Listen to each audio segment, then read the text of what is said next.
My moment of clarity came on October 17th, around October 17th in 1993, this time. I've had multiple moments of clarity over the years. I tried to get sober several different times. I got sober the first time in Alcoholics Anonymous in 1986 and was sober for 5.5 years. My kids came back to live with me during that time. I had abandoned my children when they were 2 and 4, so I could go drink. And they came back to live with me when they were teenagers. And after they came back to live with me, I started drinking and drugging again. And my kids drank and drug with me when they were 13 and 16. I spent about a year. What were you thinking? Nothing. I was thinking, this is okay. I had a drink of whiskey one night at a bar. I walked up to the bar. I'd been sober 5.5 years. My life was good. My kids had come back to live with me. I had a great job. I was running around the country making good money. I was working for this company. I was winning awards. Life was grand. I could probably handle it. My ducks were in a row. That's what I was thinking. I was thinking, you know, all those years I thought, you know, well, once I get my ducks in a row, everything's going to be okay. And my ducks were in a row. So, you know, I thought, well, I could probably drink now. So I had a drink. Went really well. I didn't get drunk. I didn't do anything stupid. I didn't sleep with anybody I didn't know. You know, I didn't do anything stupid. Everything went fine. So the next week I had another drink. And within a month I was doing drugs in my living room and drinking with my kids. And it seemed perfectly normal to me. And within a year, my 16-year-old was dancing in a topless bar and pregnant, living with me. And I thought nothing of it. It just seemed normal.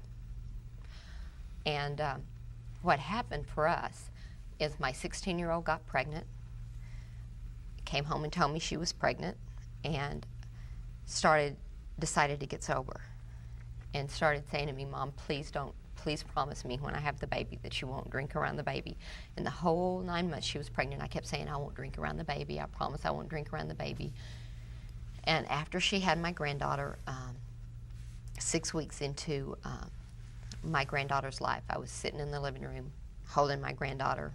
I'd just been out in the backyard smoking a joint, sitting there with a glass of Crown Royal beside me, hanging on to my granddaughter with my daughter sitting across the living room from me.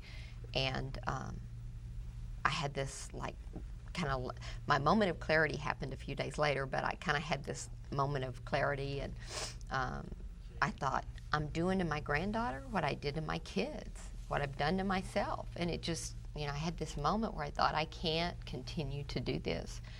And I called a doctor and told my doctor, here's what I'm doing. I'm doing all these drugs, I'm drinking all this whiskey, here's what I'm doing every day.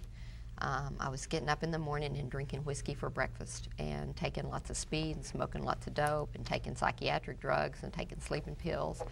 And he said, I want you in the hospital, and put me in the hospital. I spent 4 days in a detox, got out of the hospital, immediately put all of my pot in the car and went to spend the weekend with my boyfriend, because I was going to break up with my boyfriend I was doing drugs with and give him all my pot. I thought that made a lot of sense.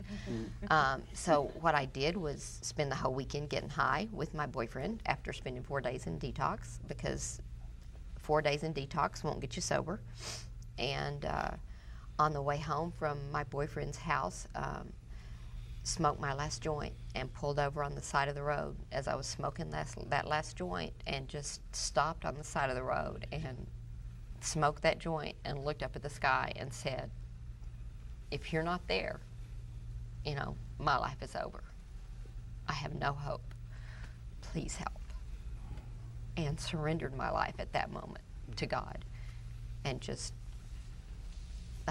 that was on October 17th of 93. And I haven't had a drink or a drug since then. And it's by the grace of God.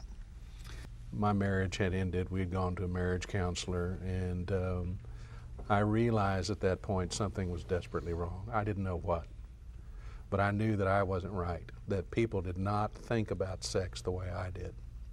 I thought everybody was lying about sex, and that their attitude should be what mine was, which was, everybody's going to be sexual with everybody. You know, that's just the way it is. And had no concept about the difference between sex and love and these types of ideas. And after my wife had moved out, one night I was sitting in the office, and I heard my 6-year-old son upstairs.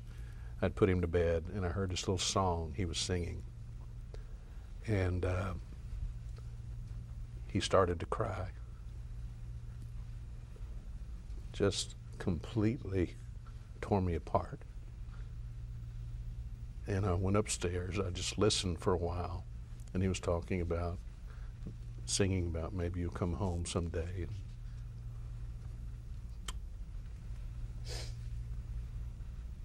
I, like Brenda, always believed that what I was doing would only affect me.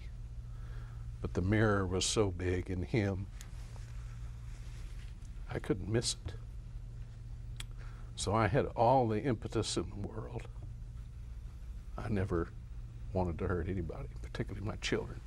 And I saw when the Bible talks about the sins of the fathers, here I was, again, creating a situation in somebody's life like had been created in mine, where there was going to be so much pain that they were going to have to find a way to cope. And were they going to do the same thing that I was going to do? I had to come to terms with that. So when I finally found a therapist that identified for me, you might want to think about the fact that you might be a sex addict, everything started to click. And then, what do I do? And she told me about some 12-step groups and I have to be perfectly honest, when I went to my first meeting, I as God is my witness, I thought, am I going to see a bunch of guys in raincoats in here with hairy legs sticking out the bottom and fedora hats and all this, you know, crazy, these ideas that you have. That was the image of a pervert. Yeah. And, but it was doctors and lawyers and construction workers and postal workers and, you know, clerks and from every walk of life. And as soon as I sat down in that first meeting and I started listening to people talk about the issues and everything, immediately I felt a connection because I knew that I had found a group of people, and I thought I was the only guy in the world with this problem. I knew that I had found a group of people that could relate to me and that I could identify with and that I could relax. Why was that meaningful to you? Oh my gosh, you know, as a sex addict in our society, in our culture, you know, I can't think of too much that would be worse thought of, you know.